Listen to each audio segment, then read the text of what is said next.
All right, boys, welcome to If I Was Manager Of, and today it is the Gunners. Now, this has come at a perfect time.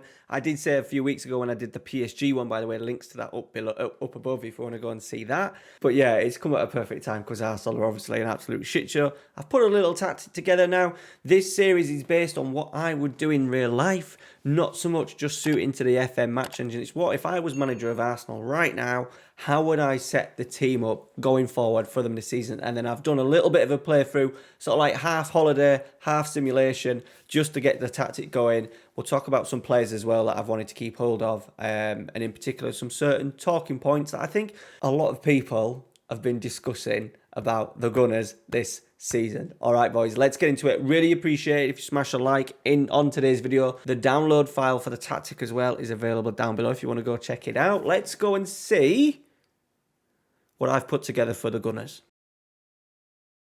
All right, boys, so here we are, Arsenal. I am going with a 3-5-2. Now, the reason behind this is pretty simple. I wanted energy in midfield. I wanted a midfield that could generally dominate. So we've gone from a three-man midfield. I also wanted to play two up. I thought that was key. I thought Laka and Aubameyang at times, Arsenal looks like they're going to be stuck with them. No transfers by the looks of it. I'm recording this on the day before the transfer window, so closes. Looks like both Aubameyang and Lacazette are going to stay. So you're going to have to, if Arsenal are going to want to score goals this season, them two are going to have to play. And I thought at times, at certain points, they've looked quite good when they've worked together. Now, I don't want to say about Aubameyang out the left. I think that wouldn't generally work because we know that he doesn't like it. So I thought, right, let's try and get them together. Let's try and get them firing. Play Aubameyang up front with Lacazette. Lacazette, I think, does do a half-decent job, in particular linking play and working off the ball. He's not the worst at that. And Aubameyang will be just wanting to stretch in behind. We've gone with the three, mainly because of a lack of quality at centre-half. Ben White, they've signed Ben White for 50 million. He's used to playing in a three. They've also got, the issue we've kind of got is that we've got a lot of wide players. So Saka, obviously Willian has counted in this save, Martinelli, Pepe. But I thought I could get away with playing Saka as a very attacking left-back and also then using Kieran Tierney because of the lack of quality as well at centre-half with sort of like Pablo Marie.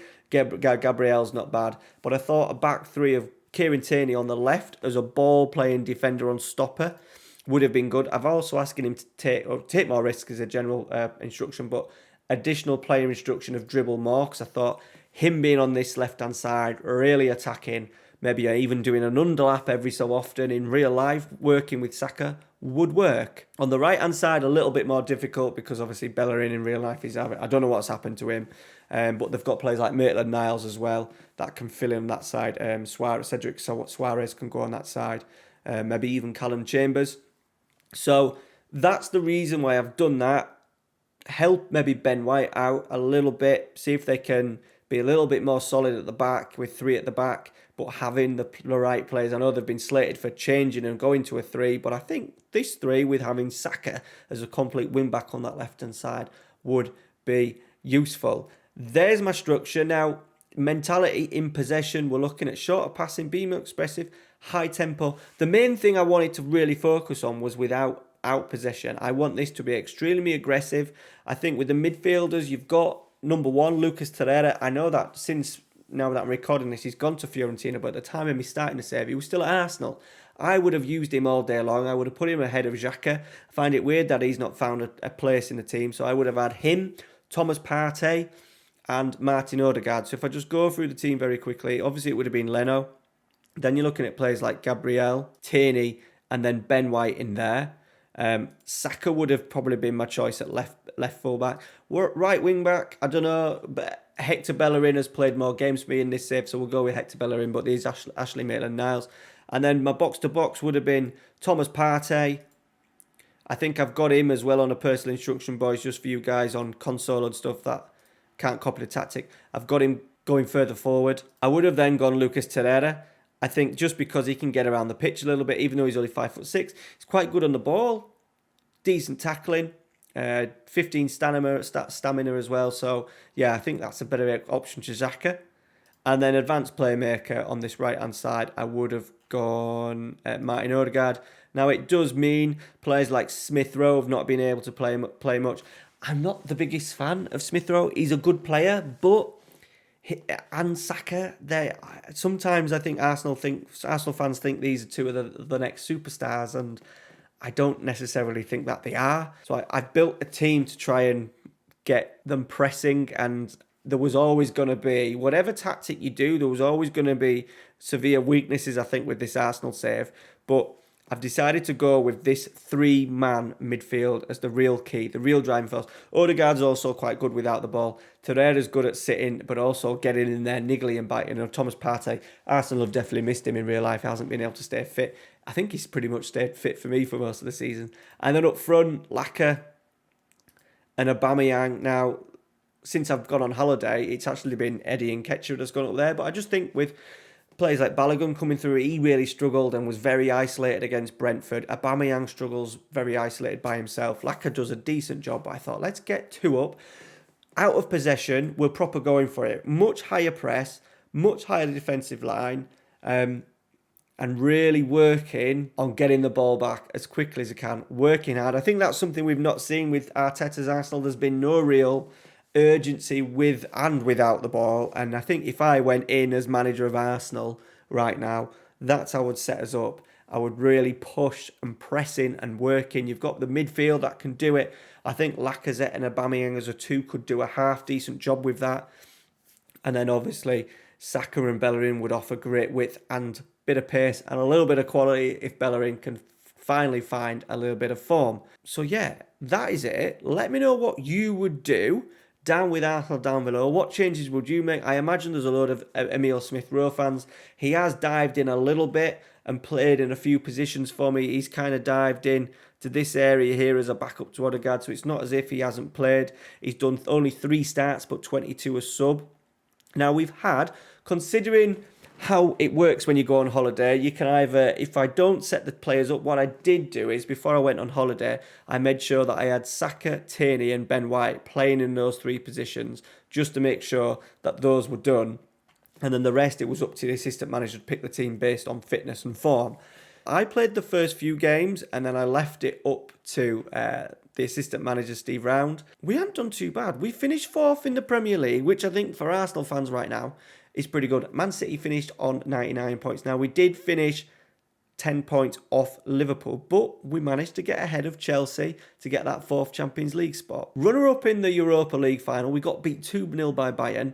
Knocked out of the Champions League by, FA Cup, Champions League, FA Cup by United, knocked out the semi-final by Liverpool, and then runner-up got beat by Liverpool in the Community Shield. So across the board, even though it's been disappointing, knocked out in semis and runners-up, finishing 4th, I think that's a bloody good season. With her for a 3-5-2, I think going down the line, if I use this save as a little bit of a tactic save and also some transfers, it would be heavily strengthening the striker area and obviously in defence. Attacking numbers, only 58. That's the problem. That's maybe the issue as well with the 3-5-2. It's obviously quite defensive, but they've tightened up. Arsenal are never going to concede less than a goal a game this season. So conceding 31 goals in 38 games. 12 draws is the real one, but some decent draws in there. Man United, Tottenham, Man United again, but obviously some poor displays in there against teams like Brentford and stuff. The defeats, 7 defeats, they've come at Leeds away, Liverpool away, Man City at home, Chelsea away, Liverpool at home. So not absolute dire defeats there. So we've done pretty well there.